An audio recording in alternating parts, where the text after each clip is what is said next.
So hello and thanks for looking in. We're looking at Galatians 5 this week. In Galatians 5, Paul is encouraging, the Holy Spirit is encouraging us to learn how to live in a community of the Spirit so that we see the glorious wonder and the love and the atmosphere of heaven delivered on earth.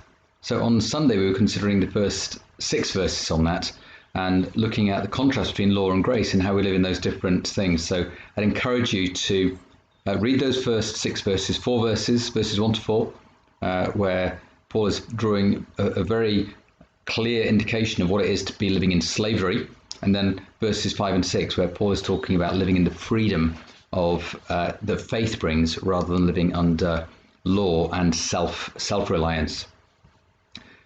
Conspiracy theories have never been more rife in the world. We live in an age where the power of community has never been greater. We live in a world where we are more connected than ever. There are more opportunities to influence than there have ever been. There is even a new career for a social media influencer. The opportunity to influence is huge, and that influence can be for good or for bad. In these verses, Paul is encouraging us to make sure that we are influencing for good.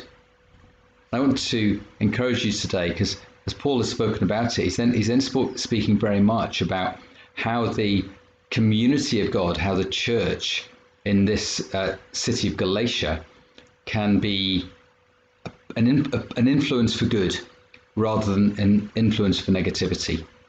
I want to encourage you today to understand that the way we interact with each other as church, the way we love each other, the way we fellowship with each other, the way we encourage each other is a huge example and a great opportunity for us to influence far more widely than we could ever have done before.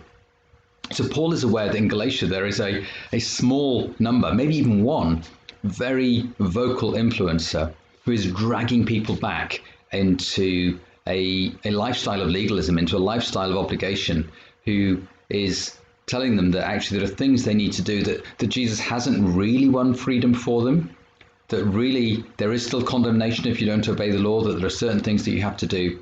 And he is encouraging them so Paul is encouraging the church to step away from that. God is encouraging us today to step away from legalism, to step away from criticism of each other, and to become a community of love that is a great place to be, a fantastic church to be part of, a fantastic community to belong to, and an incredible example in a world that is suffering from trauma. There are things that God is doing now in the world that through this pandemic, the opportunity for the church to demonstrate the goodness of God and for heaven to manifest is unparalleled.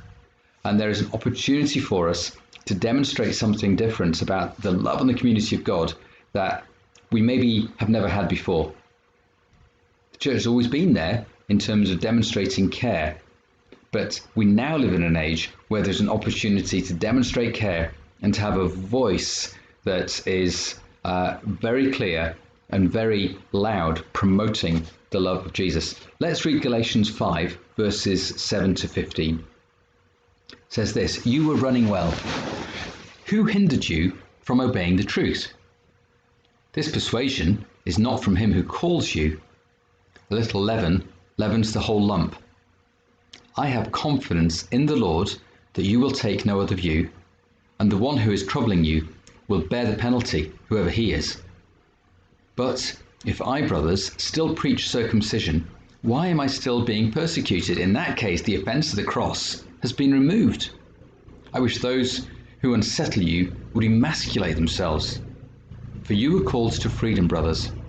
Only do not use your freedom as an opportunity for the flesh, but through love serve one another. For the whole law is fulfilled in one word: you shall love your neighbor as yourself." That's verse 14. The whole law is fulfilled in one word: you shall love your neighbor as yourself. But if you bite and devour one another, watch out that you are not consumed by one another. This is a passage that is for us right now. It's speaking to us not to go back to old ways, not to imitate the world. See where that leads. If we are critical of one another, if we engage with that blame culture, if we engage with that me first, self-centered kind of culture, then actually we're going to be led down a route that ultimately leads to destruction. If you bite and devour each other, you'll be consumed by one another. It will undermine the stuff that is going on in the church, the good stuff that Jesus has paid for. Because Jesus has done something that actually allows us to live in a community of love.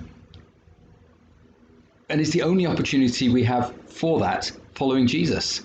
The sort of behavior that can lead to destruction is the behavior of the world. But as we live in a season that needs, more than ever, a properly equipped church, we must be massively vigilant. Vigilant of our own minds and of our own hearts, vigilant of what is coming out of our mouths, whether that's typing or whether it's when we're speaking, and be really vigilant about what you allow into your ears. It takes a listener to allow a gossip. I encourage you not to listen and to just shut off anything that you hear like that. And in this church family, I want to encourage you in City Church, in this church family, defend one another. Defend one another's honour. Defend one another's efforts. Defend one another's attitudes. Don't be quick to criticise. In fact, hate criticism, but love one another. Speak well of one another. Don't allow fringe issues to invade and dominate. Allow your agenda, your own agenda, to be submitted to the greatest commandment, to love one another. Paul says that those who are promoting this approach and looking back to the old way deserve in some ways to be judged. He says, I hope that they will be emasculated. So they're promoting circumcision. He says, I hope they just cut it all off. When we start to engage in that legalism and criticism, then that toxic culture, like leaven in a batch of dough, like yeast in bread, spread through the whole thing, and it becomes infected by the whole thing. The whole church can become infected by it. I thank God for City Church. I thank my Father because there are so many people who are doing so much and are doing so incredibly well. So I want to commend you for it. But let's be vigilant, because God is calling us, and he's built something into us to take us further on into a new season, to do new things with us. So instead of slipping back into some of those old ways, he's encouraging us to move forward into new ways. And the Holy Spirit is speaking to us very clearly about this, to love one another. Love each other in the way that you post in Facebook. Love each other in the way you post in your hub WhatsApp group. In the other WhatsApp groups or whatever that we have. Love each other in that, honor one another, speak well to one another and of one another. In fact, go further than that. Instead of just not criticizing, bless one another and encourage one another. I love that I see so much of that going on. You can be sure in the world that the world will descend in its own legalistic and Christless way, will descend into blame and recrimination. That is the way of the law. That is the way of the world. Jesus took all the punishment. That's what the gospel is about. Jesus took all the punishment so that we don't have to take it or give it. Jesus' church is above that kind of culture. The culture of heaven is one of grace, one that demonstrates a goodness and a love and a kindness to one another. And I'm so excited that is what I am seeing in the church. I want to encourage you through this passage to be intentional and deliberate moving forward. The church that the world needs is one that loves one another, that speaks well of one another, speaks well to one another, and encourages one another. Take the opportunity to influence for good, to influence for grace, to influence for love, and to honor one another in everything that you say, everything that you post, everything that you read, everything you listen to, so that actually we become representations of Christ, not just mirrors of the world in the church.